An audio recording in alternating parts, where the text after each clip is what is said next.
अंबादास दानवे आणि चंद्रकांत खैरे हे दोघंही लोकसभा निवडणुकीच्या पार्श्वभूमीवर एकत्र आपल्याला पाहायला मिळत आहेत आणि एकमेकांना पेढा देखील भरवता आहेत. आता ह्या पेढ्याचा गोडवा किती काळ टिकतो हे पाहणं महत्त्वाचं आहे, कारण की प्रत्येक निवडणुकीचे म्हणजे गत लोकसभा निवडणुकीच्या आधी देखील असंच चित्र पाहायला मिळालेलं होतं आणि त्यानंतर मात्र प्रतिक्रिया ज्यावेळेस आल्या लोकसभा निवडणूक हरल्यानंतर त्या मात्र फार वेगळ्या होत्या.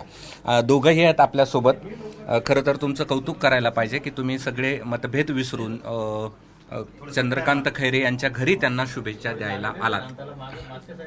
पहिली गोष्ट तर खैरे साहेब शिवसेनेचे नेते आहेत. मी एक शिवसैनिक आहे.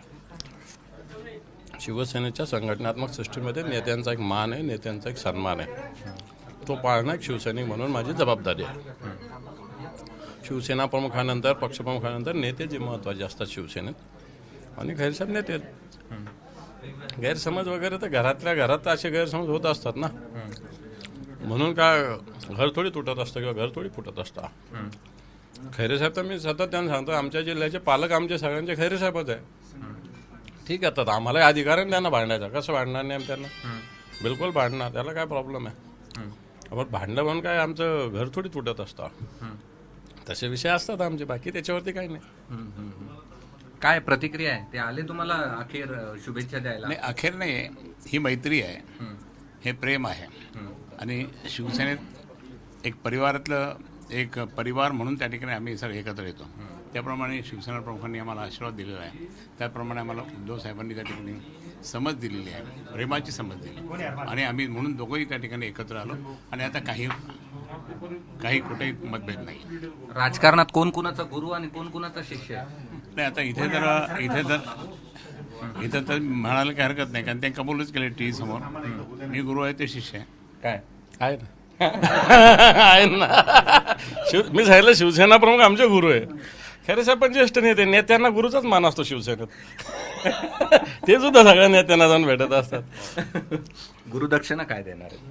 निवडणुकीचा विजय. येस, निवडणुकीचा विजय. थँक्यू. टाळ्या.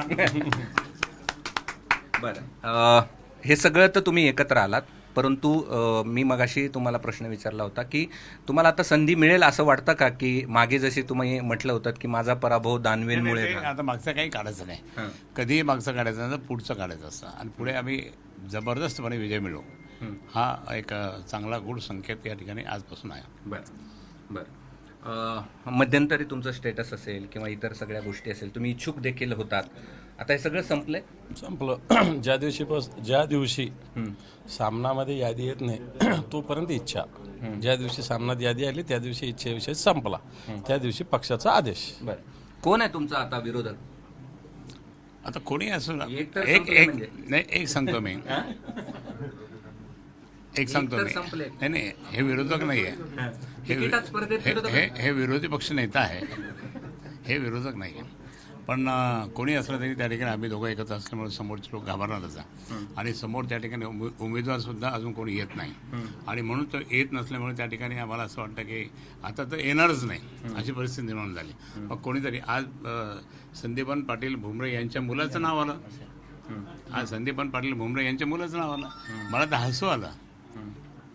अरे म्हटलं, आता हा कसं काय आला? त्याला उमेदवारी द्यायची म्हणून सांगितलं. म्हणजे काहीतरी असं चाललं त्यांच्यामध्ये, एकमत नाही आहे. नसलं तर असं बरं आहे, चांगलं आहे. त्यांच्यात काहीतरी भांडणं व्हावं, काय कसंही व्हावं, चांगलं आहे ते. पण प्रत्यक्षात त्या ठिकाणी खरी लढाई जी जिंकायची आहे, आम्ही सगळेजण हे समजत असतो की समोर जो कोणी माणूस आहे तो त्याला कच्चा समजायचा नाही, तो खूप हेवी आहे आणि त्याला पाडायचा. अशा बेताने आम्ही काम करतो. एकी दाखवाल तुमच्या सगळ्या दाखवाल का? फॉर्मॅलिटी करण्याची काही गरज नाही.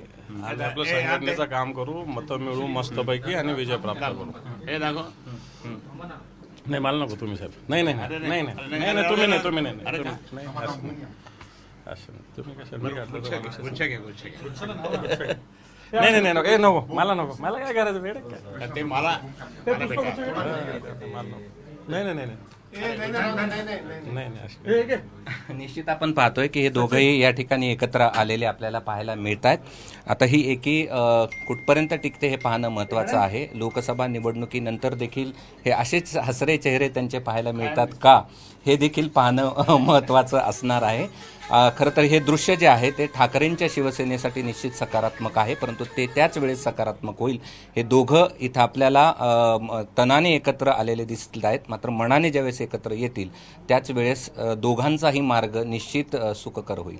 कॅमेरामन धनंजय दारुंटेसह मी कृष्णा केंडे, ABP माझा, छत्रपती संभाजीनगर. ABP माझा, उघडा डोळे बघा नीट.